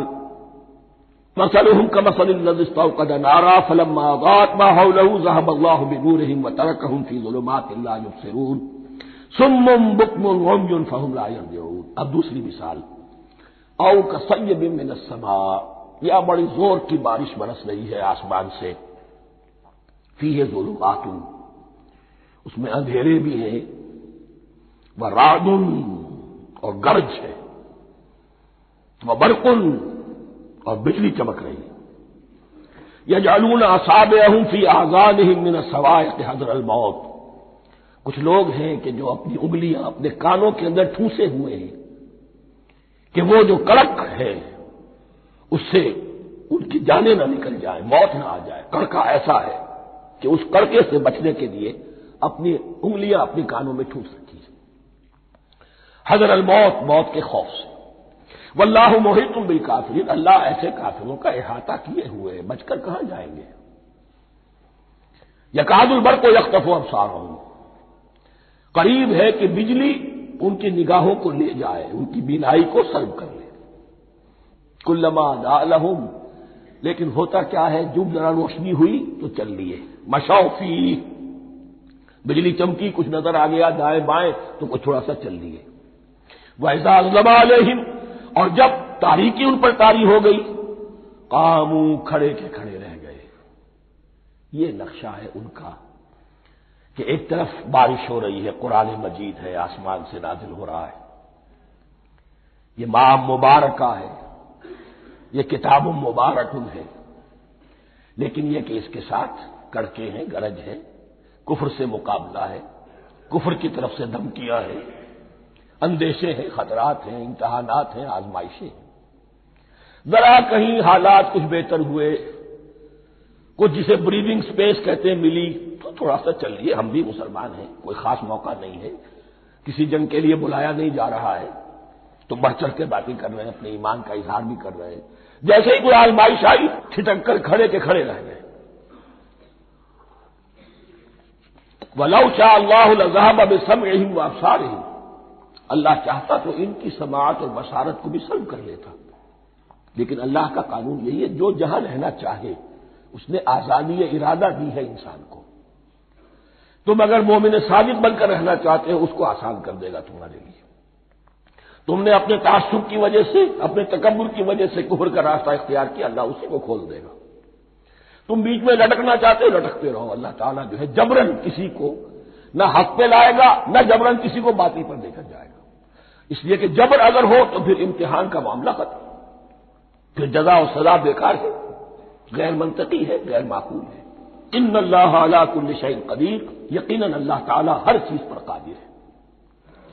یہ دو رکوع اس اعتبار سے کہ انسانی شخصیتوں کا سمجھنا، اور جیسا کہ میں نے عرض کیا تعویل عام ذہن میں رکھیے، جب بھی کبھی کوئی دعوت حق اٹھے گی، اگر وہ واقعتاً کل کے کل حق کی دعوت ہے اور اس میں انقلابی رنگ ہے کہ باطل سے پنجہ آزمائی کرنی ہے، باطل کو نیچا دکھانا ہے، حق کا غلبہ کرنا ہے، تو یہ تین قسم کے افراد لازماً ہمیشہ وجود میں آ جاتے ہیں. ان کو پہچاننا، ان کے کردار کی جو اصل جو اس کے پیچھے پس منظر ہے اس کو جاننا بہت ضروری ہے. اب یہ تیسرا رکوع آ رہا ہے سورہ بقرہ کا، اس میں قرآن کی دعوت کا خلاصہ ہے. قرآن کیا ماننے کی دعوت دیتا ہے، اس کی پکار کیا ہے. جیسا کہ میں عرض کر چکا ہوں 2/3 قرآن پہلے نازل ہو چکا ہے، پس منظر میں ہے. ہمارے لیے اس ترتیب مصحف کے اعتبار سے وہ قرآن بعد میں آئے گا، ترتیب نزولی کے اعتبار سے وہ پس منظر میں موجود ہے. لیکن چونکہ یہاں پر مصحف کے اندر یہاں سے آغاز کیا جا رہا ہے، لہذا اس کا خلاصہ جو ہے لب لباب یہ ایک رکوع میں، اور قرآن کے فلسفے کا اور اس کے بعد نہایت ہی اہم جو موضوعات ہیں اور مسائل ہیں ان کا ذکر پھر چوتھے رکوع میں. ابھی ہم تیسرا رکوع پڑھ رہے ہیں. یا ایھا الناس اعبدوا ربکم الذی خلقکم والذین من قبلکم لعلکم تتقون. اے لوگوں بندگی اختیار کرو اپنے اس رب کی، اپنے اس مالک کی جس نے تمہیں پیدا کیا، اور نہ صرف تم کو پیدا کیا، تم سے پہلے جتنے لوگ گزرے انہیں بھی پیدا کیا تاکہ تم بچ سکو۔ یہ قرآن کی دعوت کا خلاصہ ہے، اور یہ نوٹ کر لیجئے یہ تمام انبیاء اور رسل کی دعوت یہی تھی۔ اب جب پڑھیں گے سورہ اعراف پڑھیں گے، سورہ شعراء پڑھیں گے، ایک ایک کا نام لے کر اعبدوا اللہ واطیعون، ہر رسول کی دعوت یہ تھی اللہ کی بندگی کرو، میری اطاعت کرو۔ یا قوم اعبدوا اللہ ما لکم من الہ غیرہ، اے میری قوم کے لوگوں اللہ کی بندگی کرو، تمہارا کوئی الہ اور معبود اس کے سوا نہیں ہے۔ پھر عضو قرآن یہی عبادت رب انسان کی تخلیق کی غایت ہے، وما خلقت الجن والانس الا لیعبدون، ہم نے جنوں اور انسانوں کو پیدا ہی صرف اس لیے کیا ہے کہ ہماری بندگی کریں۔ لیکن یہاں ایک فرق بہت بڑا ہے، تمام رسولوں کی دعوت یہی ہے، محمد الرسول اللہ کی بھی یہی ہے، لیکن بڑا فرق کیا ہے؟ باقی تمام رسولوں کی دعوت آپ کو ملے گی یا قوم، اے میری قوم کے لوگوں، یہاں ہے یا ایھا الناس، اے بنی آدم، اے بنی نوع انسان۔ معلوم ہوا کہ تمام رسول حضور سے پہلے صرف اپنی اپنی قوموں کی طرف آئے ہیں، پہلے اور آخری اور کامل رسول ہیں اللہ کے محمد صلی اللہ علیہ وسلم، جن کی دعوت آفاقی ہے۔ یا ایھا الناس، یا قوم نہیں، یا ایھا الناس اعبدوا ربکم الذی خلقکم والذین من قبلکم۔ اس میں دلیل بھی آ گئی کہ عام طور پر لوگ جو ہے غلط راستے پر اس دلیل سے جمے رہتے ہیں کہ ہمارے آباء و اجداد کا راستہ یہی تھا۔ تو بھائی جیسے تم مخلوق ہو ایسے ہی وہ بھی تو مخلوق تھے، جیسے تم خطا کر سکتے ہو وہ بھی تو خطا کر سکتے تھے۔ لہذا یہ نہ دیکھو کہ آباء و اجداد کا راستہ کیا تھا، دیکھو یہ کہ حق کیا ہے، لعلکم تتقون، تاکہ تم بچ جاؤ، دنیا میں افراط و تفریط کے دھکوں سے بچ جاؤ گے، آخرت میں اللہ کے عذاب سے بچ جاؤ گے۔ ان دونوں سے اگر بچنا ہے تو اللہ کی بندگی کی روش اختیار کرو۔ اچھا کس رب کی؟ الذی جعل لکم الارض فراشا والسماء بناء، جس نے تمہارے لیے زمین کو فرش بنا دیا اور آسمان کو چھت بنا دیا۔ وانزل من السماء ماء، اور آسمان سے پانی برسایا۔ فاخرج به من الثمرات رزقا لکم، اور پھر اس پانی کے ذریعے سے زمین سے میووں کی شکل میں، پیداوار کی شکل میں تمہارے لیے رزق اگایا۔ فلا تجعلوا للہ اندادا وانتم تعلمون، تو ہرگز نہ اللہ کا مد مقابل کسی کو ٹھہراؤ جانتے بوجھتے۔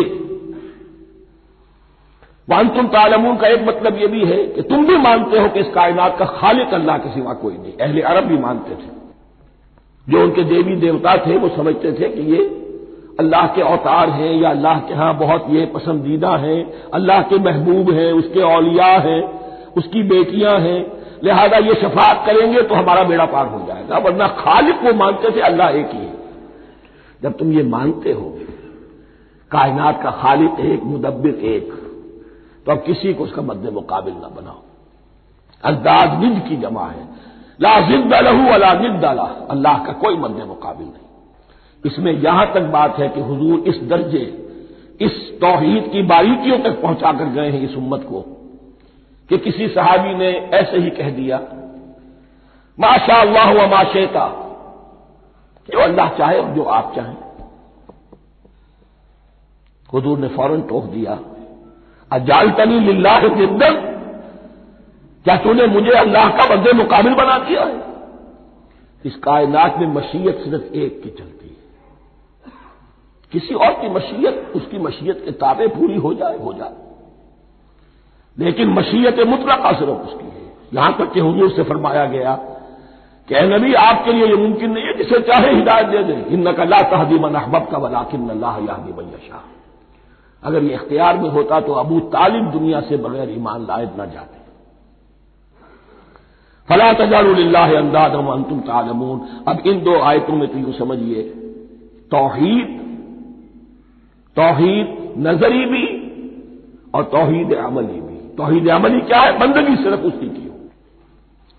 اب آیا ہے رسالت کا معاملہ، وَإِن كُنتُمْ فِي رَيْبٍ مِّمَّا نَزَّلْنَا عَلَىٰ عَبْدِنَا، اگر تمہیں رسالت محمدی پر شک ہے صلی اللہ علیہ وسلم، اس کے کیا معنی ہے کہ تمہیں اس قرآن کے بارے میں شک ہے جو ہم نے اپنے بندے پر نازل کیا ہے؟ اگر ہے شک فی الواقع، وَإِن كُنتُمْ فِي رَيْبٍ، اگر تمہیں واقعتاً شک ہے مما نزلنا علی عبدنا، اس پر جو ہم نے اپنے بندے پر نازل فرمایا ہے، فاتوا بسورۃ من مثلہ، تو لے آؤ اس جیسی ایک ہی صورت۔ یہ ہم کل پوری تفصیل سے دیکھ چکے ہیں کہ برسبیل تنزل یہاں پہنچے ہیں۔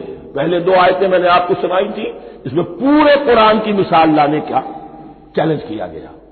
پھر ایک آیت سنائی جس میں 10 صورتیں ہی لے آؤ۔ اب آخری درجے میں ایک صورت ہی بنا لا، اور ایک صورت تو سورۃ العصر کے مساوی بھی ہو سکتی تھی، سورۃ الکوثر کے مساوی بھی ہو سکتی تھی۔ وَادْعُوا شُهَدَاءَكُم مِّن دُونِ اللَّهِ إِن كُنتُمْ صَادِقِينَ، اور بلا لو اپنے سارے مددگاروں کو اللہ کے سوا، جن ہو انس ہو، اس لیے کہ قریش کا خیال یہ تھا کہ جو شعراء ہوتے ہیں ان کے پاس جن ہوتے ہیں، وہ جن انہیں سکھاتے ہیں، ورنہ عام آدمی تو یہ شعر نہیں کہہ سکتا۔ تو تمہارا اگر کوئی گمان ہے، کوئی جنات سکھانے والے ہیں، کوئی انسان ہے، خطیب ہے، شعراء ہے، ادیب، سب کو جمع کر، ان کنتم صادقین۔ اب یہ ہے بہت ہی، جس کو میں نے کل کہا تھا، آپ کو یاد ہوگا، قرآن کا انداز کیا ہوتا ہے کہ وہ اپنے اندر جھانکنے کی دعوت دیتا ہے۔ یہ گویا کہ آنکھوں میں آنکھیں ڈال کر یہ کہا جا رہا ہے کہ حقیقت میں تمہیں کوئی شک نہیں ہے، یہ تم بات بنا رہے ہو صرف، اگر واقعتاً شک ہے تو آؤ میدان میں، حقیقت یہ ہے کہ تمہیں شک نہیں ہے، اگر تم سچے ہو فاتوا بسورۃ من مثلہ، تو اس جیسی ایک ہی صورت بنا لاؤ۔ فإن لم تفعلوا، اب ذرا انداز دیکھیے تحدی کا اور چیلنج کا، پھر اگر تم یہ نہ کر پاؤ وَلَن تفعلوا، اور ہرگز نہیں کر سکو گے، یہ چیلنج کون دے سکتا ہے؟ اللہ کے سوا کوئی نہیں دے سکتا۔ یہ انداز کسی کتاب کا نہیں ہے، ذالک الکتاب لا ریب فیہ، یہ کسی کا نہیں ہے۔ فإن لم تفعلوا وَلَن تفعلوا، پھر اگر تم نہ کر پاؤ اور تم ہرگز نہیں کر پاؤ گے، فاتقوا النار التي وقودها الناس والحجارہ، تو ڈرو اس آگ سے جس کا ایندھن بنے گے انسان اور پتھر۔ اعدت للکافرین، کافروں کے لیے تیار کر لی گئی ہے، بھڑکا دی گئی ہے۔ پتھروں کا ذکر خاص طور پر کیوں ہے؟ دو اس کے امکانات ہیں۔ آپ کو معلوم ہے کہ وہ جو پتھر کا کوئلہ ہوتا ہے اس کی آگ بڑی سخت ہوتی تھی، عام جو ہمارا یہ لکڑی کا کوئلہ ہوتا ہے اس کے مقابلے میں، اور دوسرے یہ بھی کہ چونکہ انہوں نے جو معبود تلاش کرتے تھے وہ پتھر کے ہوتے تھے، تمہارے ساتھ ہی تمہارے ان معبودوں کو بھی جھونکا جائے گا، وہ بھی جلیں گے، تاکہ تمہاری حسرت کے اندر اضافہ ہو۔ ان سے ہم دعائیں مانگا کرتے تھے، ان کے سامنے ماتھے ٹیکتے تھے، ان کے سامنے ڈنڈوت کرتے تھے، ان کو چڑھاوے چڑھاتے تھے۔ اب یہاں گویا کہ ایمان باللہ توحید، ایمان بالرسالت اور ایمان بالآخرت، فاتقوا النار التي وقودها الناس والحجارہ اعدت للکافرین وبشر الذین آمنوا وعملوا الصالحات، اور بشارت دے دیجیے اے نبی ان لوگوں کو کہ جو ایمان لائے اور جنہوں نے نیک عمل کیے، ان لہم جنات تجری من تحتها الانہار، کہ ان کے لیے وہ باغات ہیں کہ جن کے دامن میں ندیاں بہتی ہوں گی، لفظی ترجمہ ہوگا جن کے نیچے ندیاں بہتی ہوں گی۔ مراد اس سے کیا ہے؟ عام فطری باغ وہ ہوتے تھے کہ جس میں ذرا اونچائی پر جو ہے درخت لگے ہوئے ہیں اور دامن میں ندی بہ رہی ہے، تو اس سے خود بخود جو ہے وہ اریگیشن، نیچرل اریگیشن ہو رہی ہے، درختوں کے جڑوں تک پانی پہنچ رہا ہے۔ بارہ ترجمہ آپ لفظی کریں، ان کے نیچے ندیاں بہتی ہوں گی یا یہ کہ جن کے دامن میں ندیاں بہتی ہوں گی۔ کلما رزقوا منها من ثمرۃ رزقا، جب بھی کبھی انہیں دیا جائے گا کوئی پھل رزق کے طور پر کھانے کے لیے جنت میں، قالوا هذا الذي رزقنا من قبل، وہ کہیں گے یہ تو وہی شے ہے جو ہمیں پہلے بھی ملتی تھی۔ اس کا ایک مفہوم یہ ہے، یہ جو نزل ہے، ابتدائی جو ہے دعوت ہے، ابتدائی ضیافت جو ہوگی اس میں وہی چیزیں کہ جو معروف ہے، جانی پہچانی ہے۔ یہ رمان، یہ دیکھیے یہ انار آ رہا ہے خوبصورت، یہ انگور ہے خوبصورت، یہ نخیل ہے، یہ نخل ہے، یہ رطب ہے، لیکن ذائقے کی کوئی جو کوئی نسبت و تناسب بھی نہیں ہوگا. وہ کہیں گے وہی شے ہے جو ہمیں پہلے ملتی تھی. وہ اتو بھی متشابہہ، مشابہ تو ہوگی وہ، لیکن ان کے ذائقے میں زمین و آسمان کا فرق ہوگا. اور ایک یہ بھی مفہوم لیا گیا کہ آخرت میں جنت میں بھی وہی میوے ملتے رہیں گے، لیکن ان کا ذائقہ بدلتا رہے گا. شکل وہ ہوگی لیکن ذائقہ وہی رہے گا کہ جس سے انسان کی بھی طبیعت بڑھ جاتی ہے ایک ہی شے کو کھاتے ہوئے. وَلَهُمْ فِيهَا أَزْوَاجٌ مُطَهَّرَةٌ، اور ان کے لیے ہوں گے اس میں بہت ہی پاک باز، نہایت پاک کی ہوئی بیویاں ہوں گی. ازواج مطہرۃ وَهُمْ فِيهَا خَالِدُونَ، اور اس میں رہیں گے ہمیشہ ہمیشہ. یہ تو تین جو اصول ہیں دین کے دعوت ایمان، توحید اور رسالت اور معاد، ایمان باللہ، ایمان بالرسول، ایمان بالآخرہ. اب ذرا کچھ ضمنی مسائل ہیں کہ جو بعض کفار کی طرف سے، بعض معتزلین کی طرف سے پیش ہوتے تھے، وہ کبھی بھی اس چیلنج کا مقابلہ تو نہ کر سکے، میدان میں تو نہ آ سکے. یہ بالکل ایسی بات ہے جیسے کسی مصور کی تصویر پر اعتراض کرنے والے تو بہت تھے. جب کہا گیا کہ ذرا یہ لیجیے قلم، اس کو ٹھیک کر دیجیے، یہ برش آپ کے ہاتھ میں دیتا ہوں، اب سب پیچھے ہٹ گئے.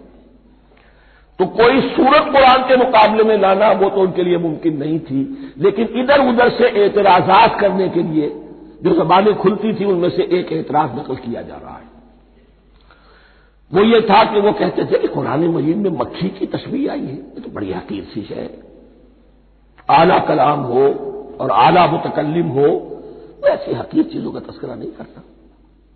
بیت العنکبوت مکھی کا بھی ذکر ہے قرآن میں، اتنی حقیر شے کا، یہ کوئی اعلیٰ کلام نہیں. اس کا جواب دیا جا رہا ہے کہ اصل میں کہیں تشبیہ بیان کرنی ہے، تمثیل بیان کرنی ہے، تو دیکھنا یہ کہ جس شے کے لیے تشبیہ دی جا رہی ہے اس کی مناسبت والی شے ہو. شے کوئی بہت حقیر ہے تو کسی عظمت والی شے سے آخر کیسے تشبیہ دی جائے گی؟ وہ تو کسی حقیر شے سے ہی تشبیہ دی جائے گی تو جو اصل مقصد ہے تشبیہ کا وہ پورا ہوگا. ان اللہ لا یستحیی ان یضرب مثلا ما بعوضۃ فما فوقها، اللہ تعالیٰ کو تو اس میں کوئی جھجک نہیں ہے، کوئی شرم نہیں ہے کہ وہ مچھر کی مثال بیان کرے.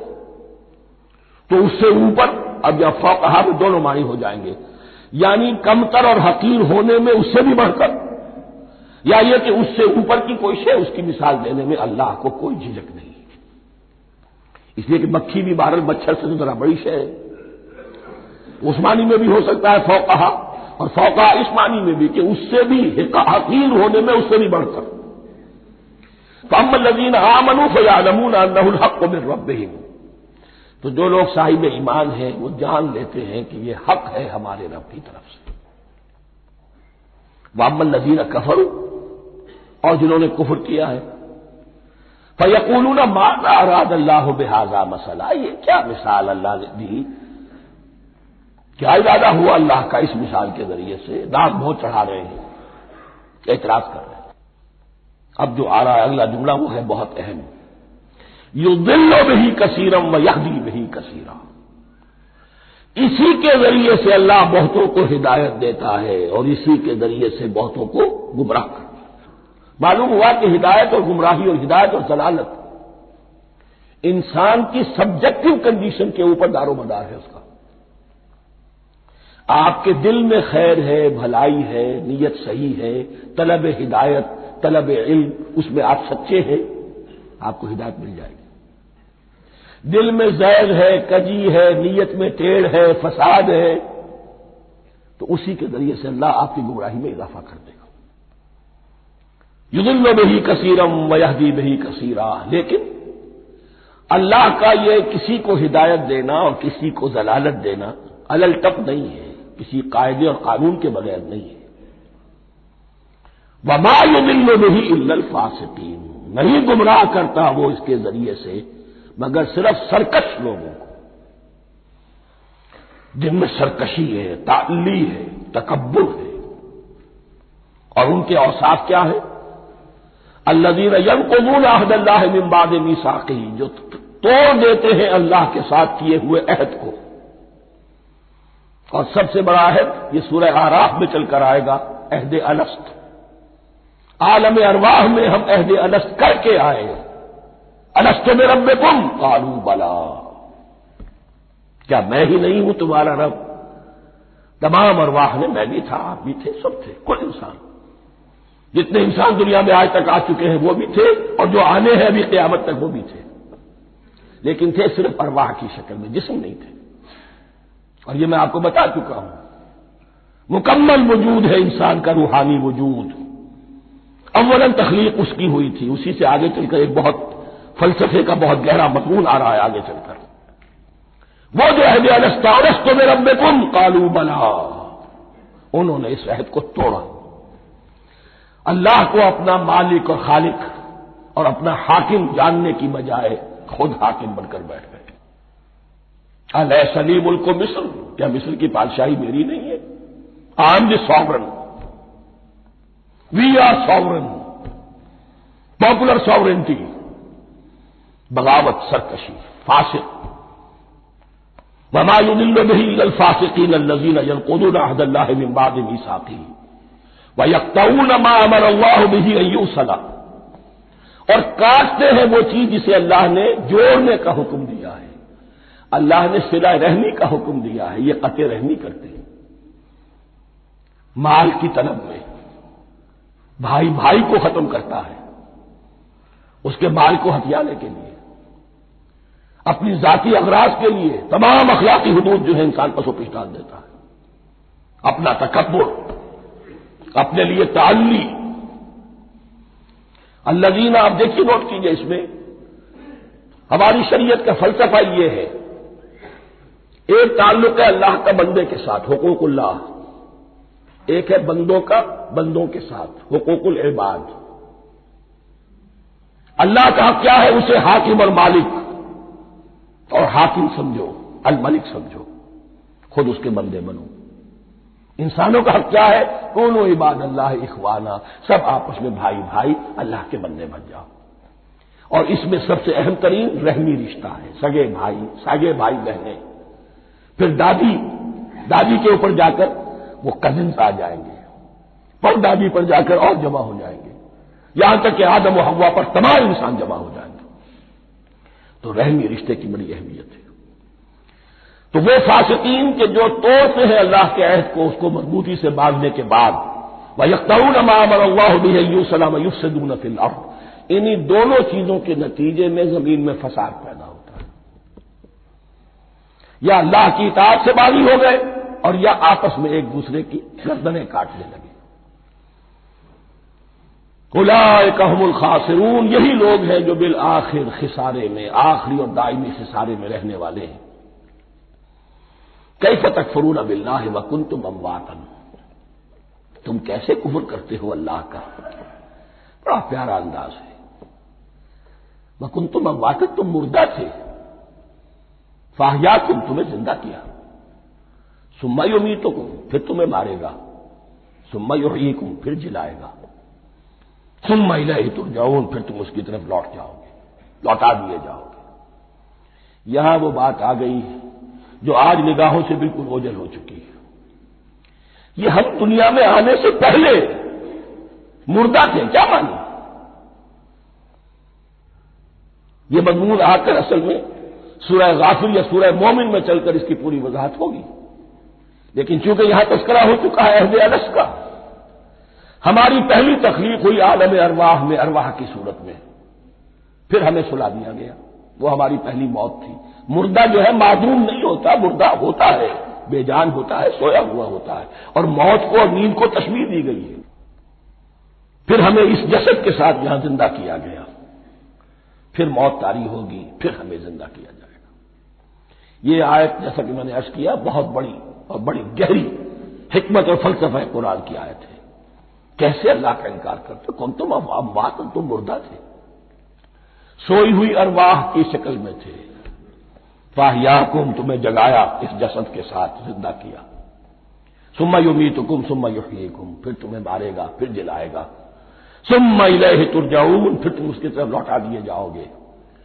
اور اب اس کے بعد جو آخری آیت ہے، هو الذی خلق لکم ما فی الارض جمیعا، اس نے تمہارے لیے بنایا ہے جو کچھ بھی زمین میں ہے۔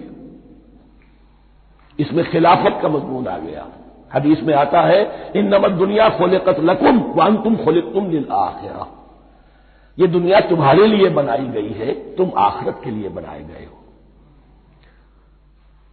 هو الذی خلق لکم ما فی الارض جمیعا، اس لیے کہ اگلی آیت پھر آ رہی ہے خلافت کی آیت، سارا کچھ زمین میں یہ بستر جو بچھایا اور یہ کائنات کو زمین کو سجایا تمہاری خلافت کے لیے۔ ثم استوى الى السماء فسواهن سبع سماوات، پھر وہ متوجہ ہوا آسمانوں کی طرف اور انہیں 7 آسمانوں کی شکل میں بنا دیا۔ جیسا کہ میں کل عرض کر چکا ہوں، یہ تاحال ابھی یہ آیات متشابہات میں سے ہے، 7 آسمانوں کی کیا حقیقت ہے ہم اس سے ابھی پورے طور سے واقف نہیں۔ وَهُوَ بِكُلِّ شَيْءٍ عَلِيمٌ، اور اسے ہر شے کا علم حقیقی حاصل ہے۔ بارک اللہ لی ولکم فی القرآن العظیم ونفعنی وإیاکم بالآیات والذکر الحکیم۔